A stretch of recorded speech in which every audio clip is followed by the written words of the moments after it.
You're listening to the Journey to Launch podcast. I'm talking taco shells, bloating, and running. What does this have to do with money? Listen to find out. T-minus 10 seconds. Welcome to the Journey to Launch podcast with your host, Jamila Souffrant. As a money expert who walks her talk, she helps brave journeyers like you get out of debt, save, invest, and build real wealth. Join her on the journey to launch to financial freedom in 5, 4, 3, 2, 1. Hey, journeyers. It's about that time. Time for a solo episode. You know, even after 3 years of podcasting, I still don't really like doing these, but I am committed to doing them.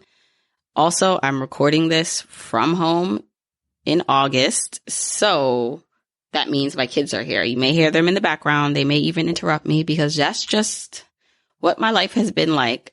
I'll give some quick updates and then I will share what I thought could be good topics for this episode. So bear with me. I'm trying to just speak and go with it. You know, I heard someone say on the podcast and it inspired me because I feel like this is what I do. I want to show you, so if you're listening to this, that you don't have to be perfect. Because I feel like I'm far from perfect when I'm recording these episodes. It's probably one of the reasons I don't like recording the solo episodes. Like if I really want to get raw with you, it's because I'm super conscious of, the way I speak and am I saying the right thing and am I getting everything out the way it's supposed to be? You know, when you listen to other people, like I listen to other podcasts, sometimes I'm just like, wow, they delivered that so crisp and eloquent and smart. And I'm like, I don't think I'd be able to get all those words out in the same way if I was talking, right? And what's crazy is I'm sure some of you look at me like that. I get all the time, do more solo episodes. I love the way you speak. I love the way you formulate thoughts. And it's just crazy how hard we can be on ourselves sometimes. So raising my hand here, I'm included in that. And what I've been pushing through, hence why I'm still doing these solo episodes, is just F it. I'm also not trying to stop and edit and re-record things. So really just showing that you can show up exactly how you are, imperfections, perfections, and all. You have something important to say it. You have something important to do it. You may not think it's important, but someone out there needs it. So just go ahead. Stop judging yourself so harshly. And trust me, I'm talking to myself too. If you want the episode show notes for this episode, go to journeytolaunch.com or you can click the description of wherever you're listening to this episode to get the full episode show notes. Now, if you are a new listener to the podcast or an OG journeyer, I've created a jumpstart guide to help you on your journey to financial freedom. It includes the top episodes to listen to, the stages to go through to reach financial freedom, resources to help you, and so much more. Get it for free by texting LAUNCH to 33777. Text LAUNCH to 33777 or go to journeytolaunch.com/jumpstart to get your guide for free right now. Okay, let's hop into the episode. Now, some personal updates. It's so funny. Last year, this time, I said I was so busy. I think I did a Money Launch Club open launch. So I did a doors open to the Money Launch Club in 2019, I believe. And I remember because my aunt was also off. So my aunt who usually helps us with the kids, she's amazing. She usually takes off maybe a month in the summer. And I remember last summer she took off and then I had all these things planned and I was so, I don't like to say stressed, but it was a lot. And I said to myself, you are slowing down in 2020 in terms of the summer. It'd be great if you don't have anything you have to do. But of course, that is not what's happening. I feel like I'm busier than ever in this month, particularly August. And so, of course, this also is the month that my aunt is off. So fast forward now, I'm in the same situation where I have a lot of things to do, a lot of deadlines, and the kids are here as they should be. Where are they going to go? Now, my husband is home too, so it's really helpful. He's a teacher, so it's great that he has the kind of schedule where he's home. Plus, we're still in a pandemic and semi-quarantining, I guess. But still, at the end of the day, it's just hard to get things done, and I don't have as much time to get things done. So typically, what happens is my new routine has been, I've been getting up and running in the mornings. Yay to me, because I'll talk about this a little bit later, but I did not foresee myself running at all. I'm not a runner. I don't see myself as a runner, but apparently I'm running in the mornings. So what I've been doing is getting up early for me, which is about 5:45, 6 o'clock, and then getting out and running. And it's been great. So get back home. And then when I get home around, I'd say 8:30, my husband leaves to go run and do his workout. So we kind of switch back and forth. And then I have the kids that he usually gets back midday. So I don't really start working or have time to do Journey to Launch stuff until the afternoon. And even so, it's only a few hours if I'm lucky. But it's just a lot to cram in. And then if I hear them crying or needing something, it's just staying focused and in the groove can be tough. So here I am again with lots of deadlines in August, but I'm getting it done. And I must say that it's been a productive year so far for me. I understand that this pandemic and COVID has run our world and country crazy, and it's caused a lot of pain and heartache for people. And I get it. There's so much uncertainty now. And I think also what's happening, which includes me in this group, is that it's allowed me time to refocus and recenter. Like it's almost like the whole world stopped and slowed down. And so with that, I feel like I've gotten actually more opportunities in this season. I feel like my mom said this to me. I think I shared this on the podcast.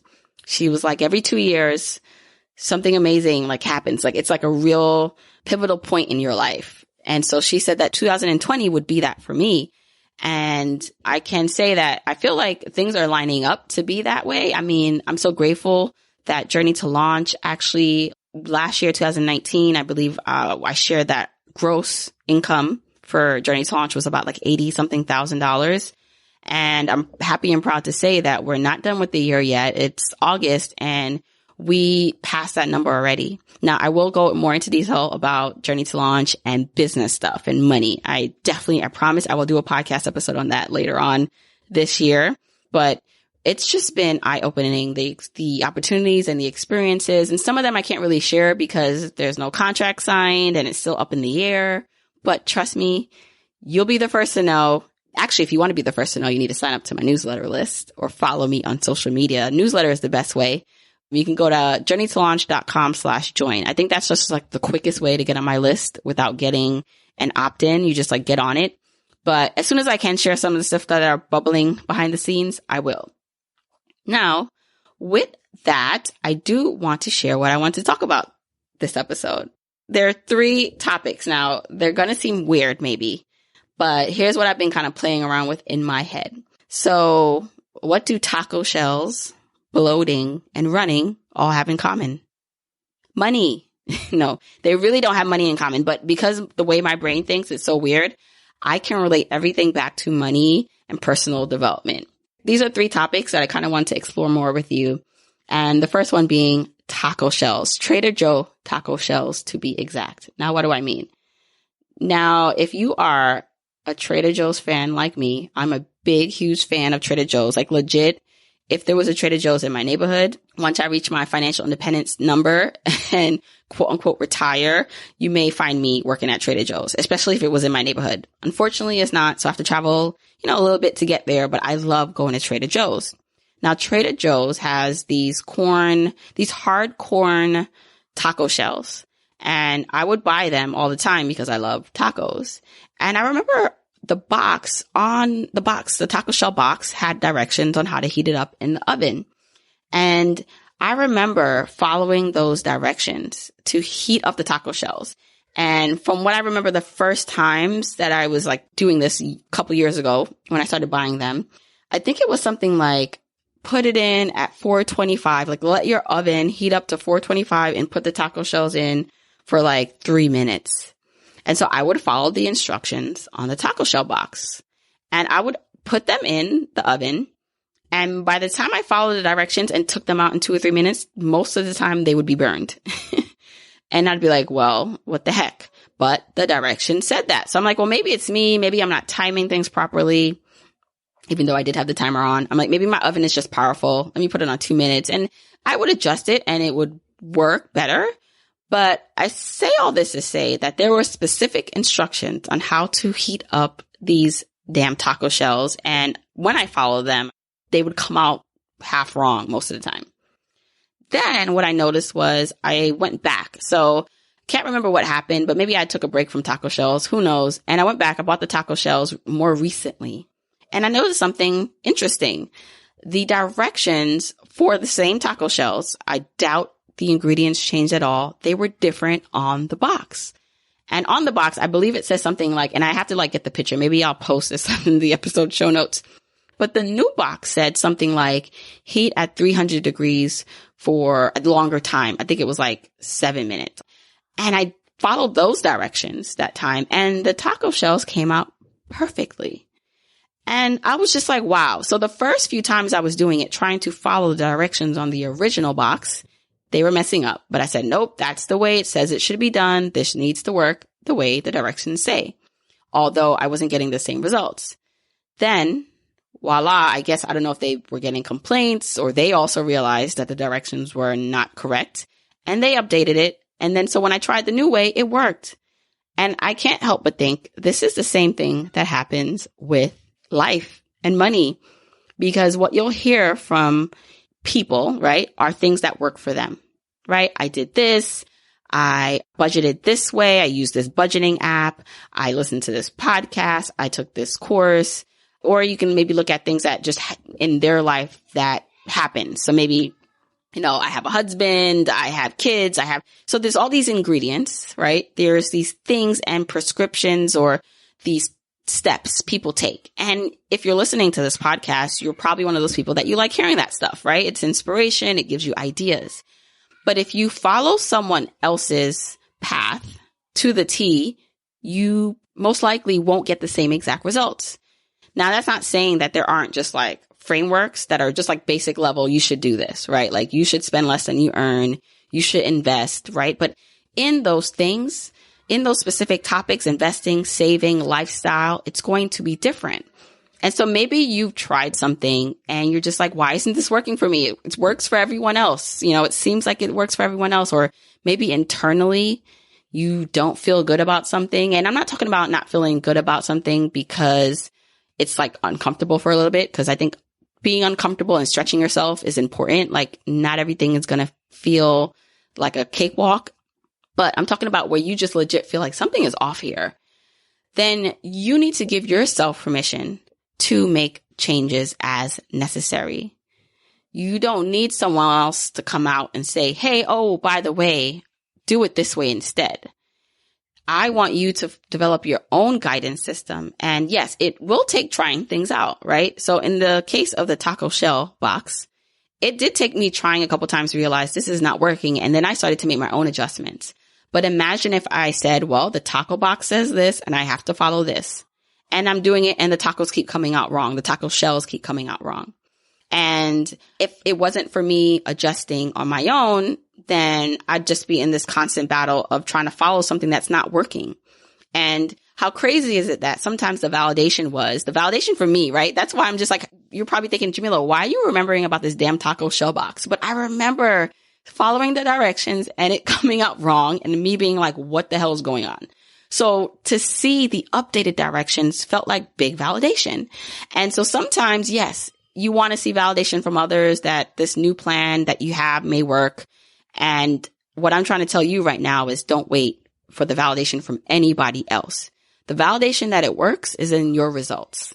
It's not necessarily the results of like feeling good and it being easy, but your results on making progress to your goals. So that was my first topic. Yeah, taco shells and money and figuring out your own ingredients and your own path and directions to reaching financial independence and freedom. I'll give you a lot of tips. I'll introduce you to a lot of people that hopefully if you do end up following them or taking their stuff or course, you also enjoy, right? But I hope what I am doing is allowing you to decipher what works for you, allowing you to decide that or try, right? If you're getting introduced to different things, try something and try it to your best ability. But if you feel like it's not working, if it's legit not working, you try something else. There is no one size or one way fits all. So that was my, my thought process on taco shells and money and life. Okay. The second thing, bloating. Now you're really like, Jamila, you're taking it too far. What does bloating? And I mean bloating like women, I'm a woman and I have a lot of girls that are friends. So I'm assuming that most women experience this, especially moms. Again, I'm just like, after having a baby, my whole stomach is just it looks totally different and acts totally different. And so bloating, what does bloating have to do with money and financial goals? Well, I'll tell you. So, I was about to finish my thought. I was saying maybe men too, that you experience this, but maybe because my husband never bloats and has the same abs that he's had since I met him at 19. I'm like, whatever, men, you guys don't count. But bloating and money, what the hell does that have to do with each other? Now, I have been on my fitness journey, which I'm super excited about. I feel like I'm finally getting back into the groove of things, of being healthier, especially since having my 3 kids. And one thing that has never gone away, even before I had my kids, like I had a bloating issue, meaning like I eat the wrong thing or eat anything and I just bloat. It's like eat a banana, I bloat. Eat a cracker, I bloat up. Like it was just always annoying. And recently, as I've been trying to eat healthier and run and do all these things, the bloating is still happening. Now, it's not as much as before because I've cut out some things that I know are triggers, but I'm like, I'm still going to have pizza, still going to have this enchilada. So the bloating, you're just going to have to happen. But what has been happening is because I've been doing the work outside of the bloating. So outside of my body just doing what it wants, I've been putting in work. You know, I've been running in the mornings. I've been trying to limit carbs and junk. And so when I'm not bloating, I'm like, wow, you know, that first time, ladies, when you get up in the morning and you look at yourself and you're just like, okay, can we keep this body for the whole day?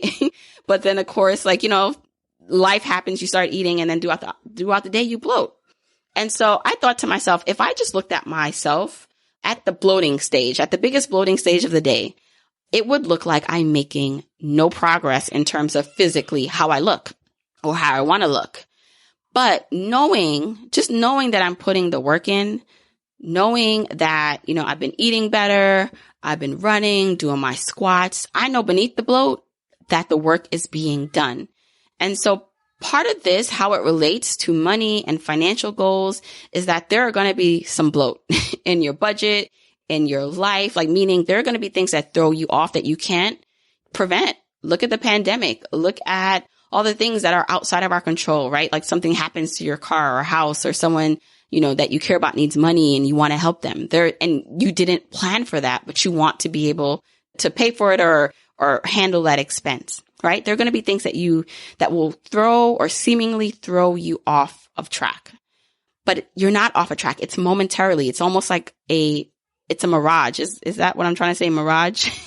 You know, in the desert, when you see things, it's not real. It's not real. It's part of it, right? Like it is a real thing that's happening. But what I'm trying to say is what's happening is not the natural state when things go back to normal, what they would be. Your hard work, all your focus, the 95% of the things that you're doing, the work you're putting in, you know, that extra money that you're saving, the $5, $10 that you're able to squeeze out and put towards debt, even though it doesn't seem like a lot, because you're looking at that damn debt and you're like, it feels like a big bloat belly. Trust me, underneath that bloat, there are changes happening. You have to trust the process. You have to put in the work, whatever work means for you. Again, if you go back to my taco shells example, what I need to do to get to my financial goals are going to be different maybe than you based on my strengths and my interests and what I'm willing to do and give up and all those things. For you, it may be something totally different, right? And so you need to decide that despite all the bloat and things that don't look as nice, that because you're putting the work in, because your input is solid, that it doesn't matter sometimes that the output is not what you want. You got to trust that beneath the bloat, changes are happening. And honestly, that does take a bit of faith because it's almost like you have to see not using your eyes. You have to see using your intuition and trust that the behind the scenes stuff is working. I heard this thing before that, you know, why does a farmer plant anything? Because they have to put the seed down and then the seed has to grow and it can take some time, but they just know or hope that the plant or vegetable will bloom. And they know that from experience, most likely, or watching someone else do it. And so really, but if we only wanted to assure ourselves that the plant, the tree, the vegetable will always bloom, like, and we had the exact time frame, then why would anyone plant anything? Because what you're starting with is a seed that you have to bury in the ground, and you don't see any results for a while. And sometimes I'm sure there are plants, I can't name any right now, so maybe if you have plants, you know about this stuff, that it may seem like nothing is happening for a long time, but underneath the soil, magic is happening and you don't see it right away. And so many of us give up before we see the results we want, right? And so I know I was stuck in that kind of pattern, especially after having my kids, like in the middle of having them, where I would maybe say, okay, I'm going to like eat healthier. And then I would try to eat healthier or try to be more active. And then I'll just like look at myself and I'd be like, it's been a week, like there's nothing happening. And then I kind of go back to my old ways of not caring as much, where there was things happening. I just couldn't see it. I was letting my eyes dictate how I felt about myself. I was letting like the external appearance dictate how my progress went. And what I should have been paying attention to and what I am paying attention more to is who I am becoming, how I feel internally. So regardless of the bloat, even though that feels like crap a lot of the times, is that I feel better. Generally, I feel better. It doesn't even matter. Honestly, of course, I want to get back as much as I can. You know, I'm not going to lie here. Some flat abs, God willing. I don't know if that's ever going to happen. But what I care more about is that I have more energy. I feel better in my clothes. I just feel like I'm getting back to the older me, pre-kids, where like I had that confidence and I wasn't in my best shape. And so even though right now I'm not at technically my best shape, it doesn't matter because I'm so proud of the work I'm putting in, of getting up early in the morning. So it's like, you know what? I don't care. When I do look at myself and it's bloat, I'm just like, whatever, that I'm not even paying attention to you right now because I'm putting that work in and I know it's happening. And that's how I want you to feel about your financial journey, about your money journey. This is, again, a marathon, not a sprint. You're going to be doing little and small things and you might think it's not working. What's the point? But it is working. Don't give up before you see it, or don't let a random bloat or random bad day mess up all the hard work. And by the way, there is no mess up because even if you fall off, come on now, like even though I'm talking about eating healthier and following through, I still, again, if I want a slice of pizza, I'm going to have a slice of pizza. If I want an enchilada, I'm going to eat that. So it's not that everything is going to be salads and saving as much as possible ever, right? It's really more about if you see yourself slipping up or if you're indulging, acknowledging that it's part of the journey and getting back on it. Not being too hard on yourself about that because no one gets it perfect all the time. And if you do, then I give it up to you. But most people I know, including myself, there's a balanced approach to how you're going to do this. And the last thing you want to do is let your eyes or the current situation deter you from your future situation. It may not be what you currently want, but you have to trust the process. You have to trust that you're planting the seeds, and no matter what it seems like, no matter what external forces are happening, that internally you are doing the work, that you are putting in what needs to be done to get to your goals. So that's what bloating has to do with money and goal setting. Last but definitely not least, I want to share my running story. So if you listen to this podcast, you may have gotten a gist of this because I kind of talk about this a little bit about how fit I was before I had kids. And I mean, I was really fit. I used to do CrossFit. Well, I was a gymnast. So first of all, let's go back a little bit. I was a gymnast and I wasn't that good. I like got up to level 7. So for those of you who know the gymnast world, I got up to level 7 and it was cool, right? And I was like in high school when that happened and I would have continued. I definitely would have not made a college team, but I would have continued if I went to a college that had gymnastics, but I didn't and I never continued. But I was always very athletic and adventurous. And so after college, you know, I did workouts because my husband is very athletic. He used to play basketball. He still plays, but he was always working out. So I was, you know, continuing working out in my 20s. And then right before I really started to have kids, I took up CrossFit, which I absolutely love because I was able to merge the gymnastics with the intensity. So things like handstand push-ups and handstand walks, like, I loved all those things because I used to do those in gymnastics. Then even with my first son, I literally worked out and did CrossFit with him like till a week before I gave birth. And then I developed something called diastasis recti, which is the separation of the abs. So this happened after my first child. And it really discouraged me because I was just like, I did all that work to be fit, like throughout my whole pregnancy. And I feel like for what? Like I still kind of now with the separation of the abs, it makes your stomach appear a little poochy, especially as I previously stated, I have bloating. So very round stomach, which again, like when you see like all these snapbacks from celebrities and, people, you're just like, okay, my stomach looks nothing like that. And I know like in pictures, if you don't like know me, if you see me in pictures, like it looks fine. And trust me, I'm not bashing myself. I know that I look fine, especially for having 3 kids, but just comparing to who I was before and how I looked before, it was a big shock after having my first child. And I knew I wanted more kids. So I kind of made like a conscious effort. Like I said to myself, I am not going to go that hard, like in terms of like fitness while pregnant and breastfeeding. Like I will get back into the swing of things after I'm done having kids. And so I said to myself, I'm giving myself 2 years per kid. This was like in my head. I'm like, just rounding up basically like I'm going to be pregnant and breastfeed. So I'll give each kid about 2 years each for that. And then I'll be ready after my last kid. I'm pretty sure Blake, my daughter, is my last kid. Like seriously, I do not want any more. And so I said to myself, okay, you have no excuses. Time to get back in shape. So at the beginning of 2020, I joined the gym because I just was not feeling like myself, especially after having Blake. Like I was not fit at all. So going from the annoying friend of all my friends that would be like, I'm getting up, going to CrossFit at 5 a.m., before my 2-hour commute, to where like I'm not even working out at all, was crazy. And I had no energy. I didn't feel like myself. I felt like a stranger in my own body. And so I wanted to do something different. So I had a commitment in 2020 that I was going to get back into the swing of things, back into the gym. And then that I was also going to take the time I needed to heal as much as I could, my diastasis recti. So when you have the diastasis recti, the fast and impactful movements are not going to help, right? So CrossFit, definitely out the question with this.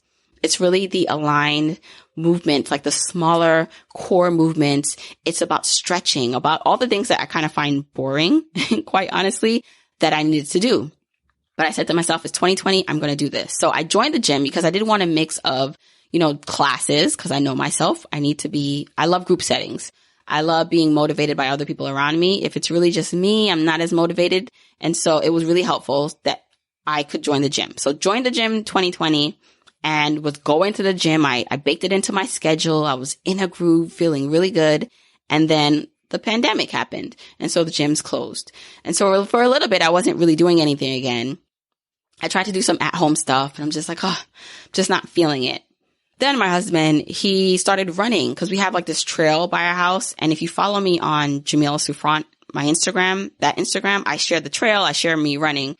So when I first started running, like he started running and he, said to me, why don't you come with me? And I'm just like, why do people run? Like, this is pointless, but I'll go with you.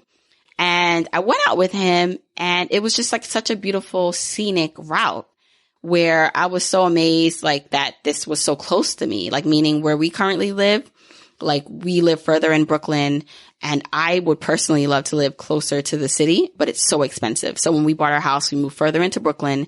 And I'm always kind of like, Dad, I wish we lived by a pier, like by Dumbo Park, by an area where, that was just like built up to by the water.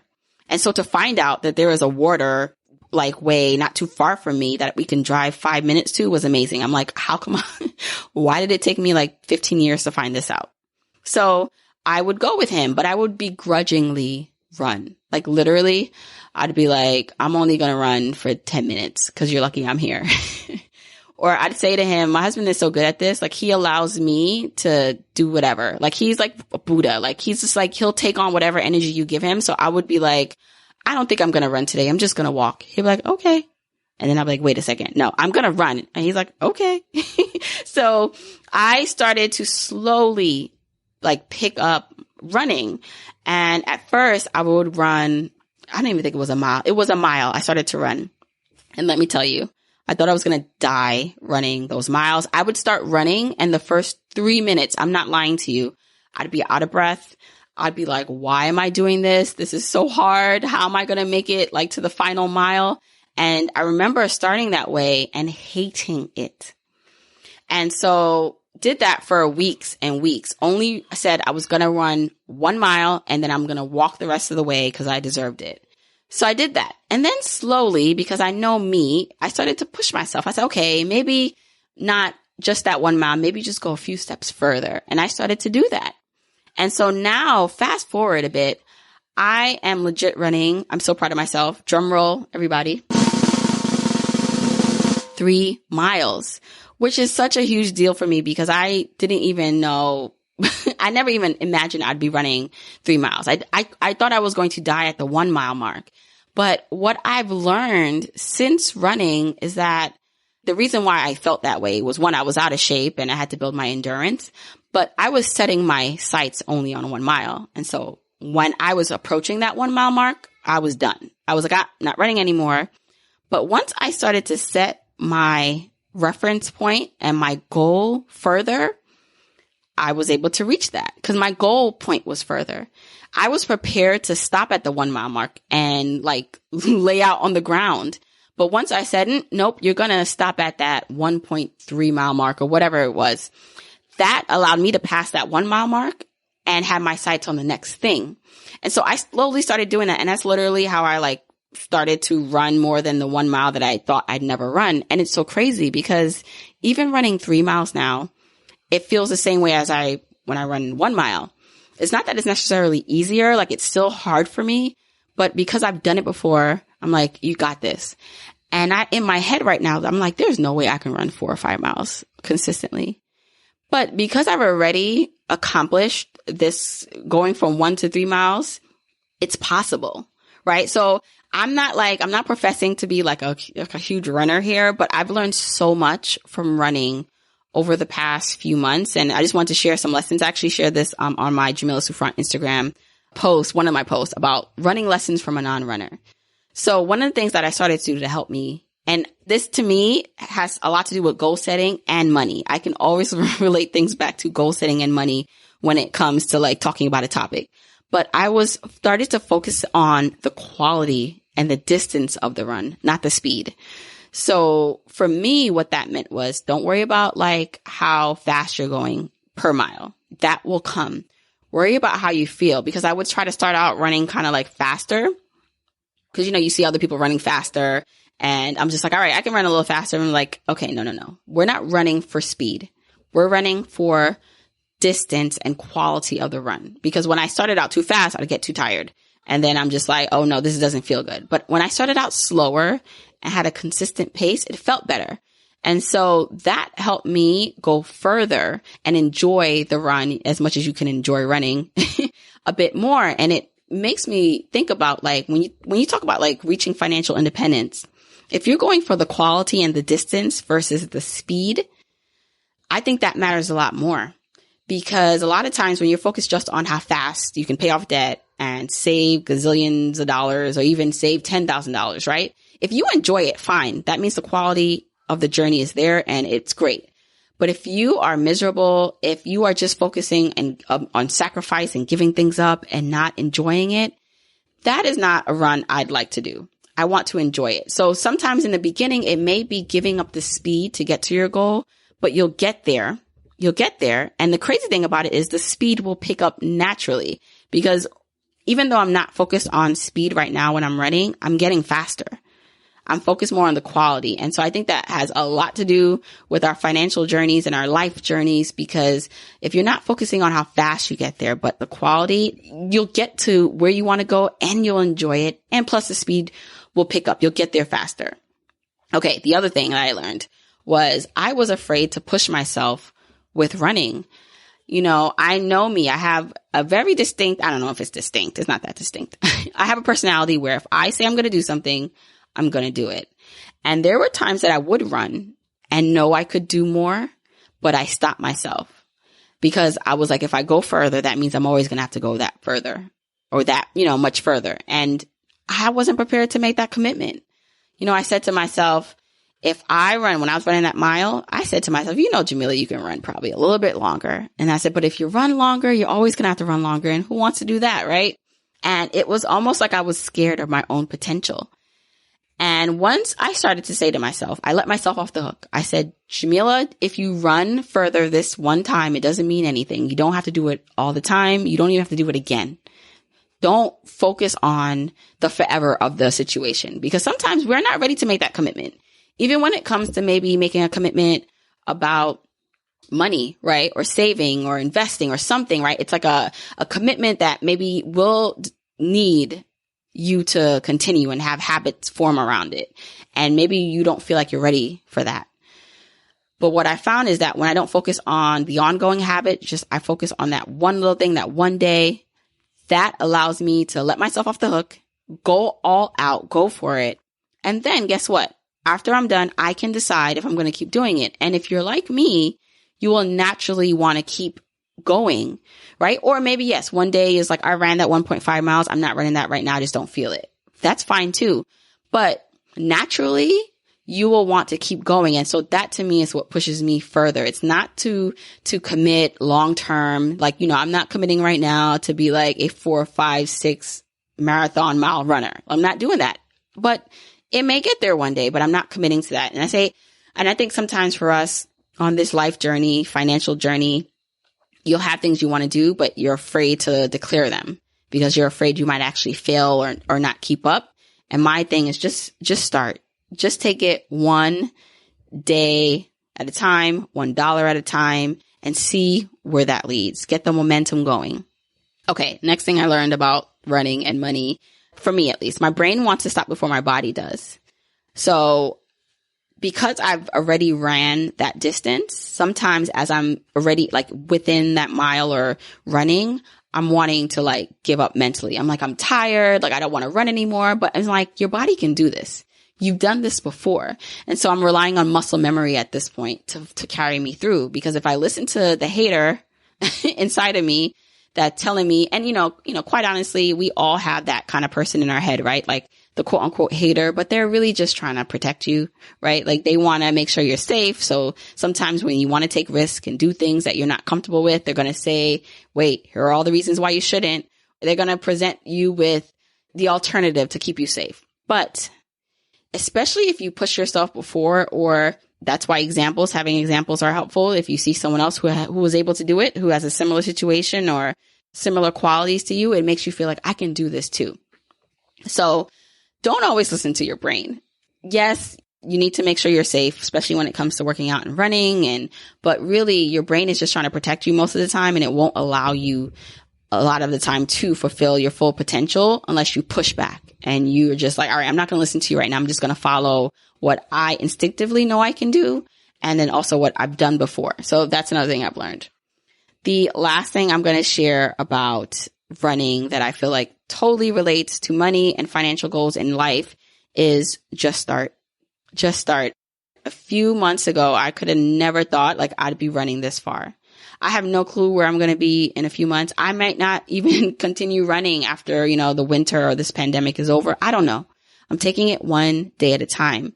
But I'm so proud of the commitment that I've made to get up early, in the mornings and to run my own race. And so just starting for you may look like a bunch of things, whether it's fitness or money or career or something new that you're doing. Just start. You maybe want to keep the goal to yourself for a bit, right? Some people are motivated by others.